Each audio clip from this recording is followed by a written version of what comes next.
original, le manuscrit est conservé à la BNF, à la Bibliothèque nationale de France. Vous en avez tiré 1000 exemplaires. Alors là, on fait des tirages limités, effectivement, et là, il y a 2 tirages de 1000 exemplaires, numérotés naturellement. Pourquoi ? Parce qu'il y a tellement de collectionneurs, de fans de Jules Verne, ils veulent tous avoir le manuscrit. C'est vraiment un texte mythique, et effectivement, alors je rebondis sur ce qui était dit précédemment, mais c'est vrai que notre objectif a toujours été de faire du livre un bel objet, un objet rare et précieux. Et je pense qu'en fait, on a une conscience de ce dont on parlait tout à l'heure, qui devient de plus en plus aiguë, de ce délire occidental sur lequel vous avez écrit. On se rend compte qu'il est nécessaire de revenir à des choses un peu essentielles à l'origine. Et en tout cas, c'est ce qu'on souhaite faire avec ces objets-là. En l'occurrence, le manuscrit de 20 000 lieues sous les mers avait été cédé par le fils de Jules Verne, au prince Roland Bonaparte, en 1906.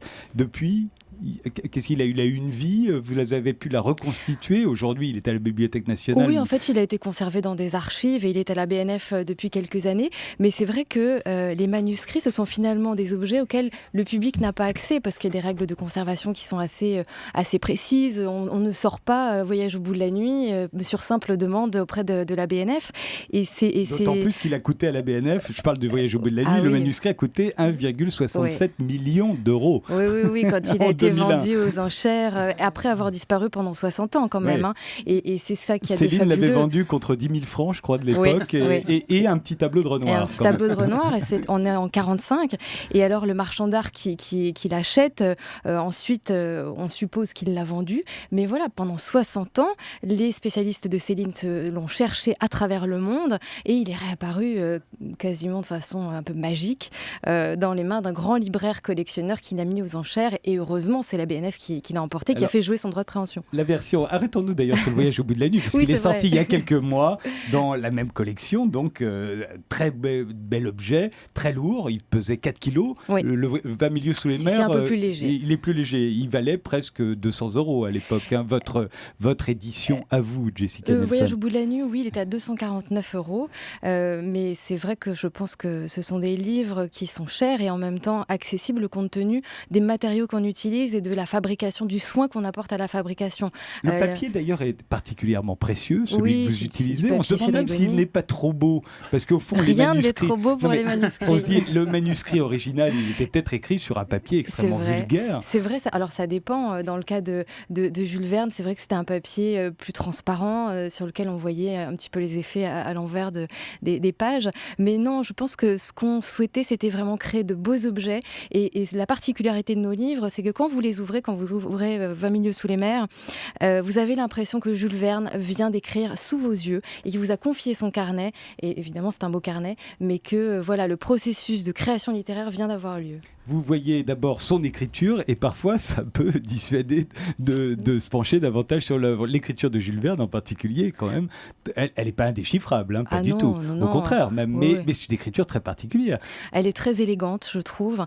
Ça en dit long pour vous, l'écriture, sur un écrivain ? Oui. Si vous voulez, c'est une approche de la lecture et du roman et de l'œuvre complètement différente. Moi, je trouve que c'est une approche charnelle.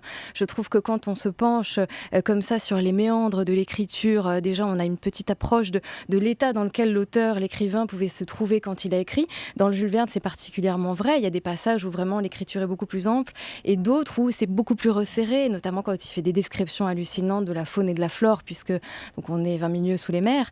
Et je trouve que on est dans les coulisses de la création. Mais si on compare par exemple le mot homme au hasard, le mot homme écrit par Céline et écrit par Jules Verne, vous pensez qu'il n'avait pas la même vision, la même conception de l'homme ? Ah oui, certainement.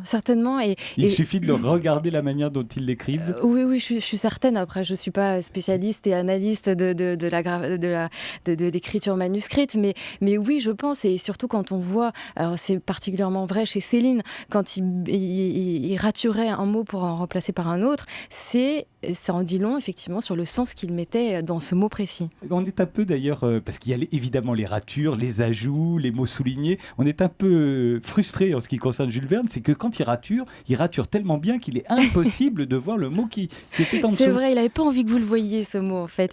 Non, mais alors il écrivait vraiment sur la partie gauche de la feuille pour se laisser quand même de l'espace à droite pour y revenir.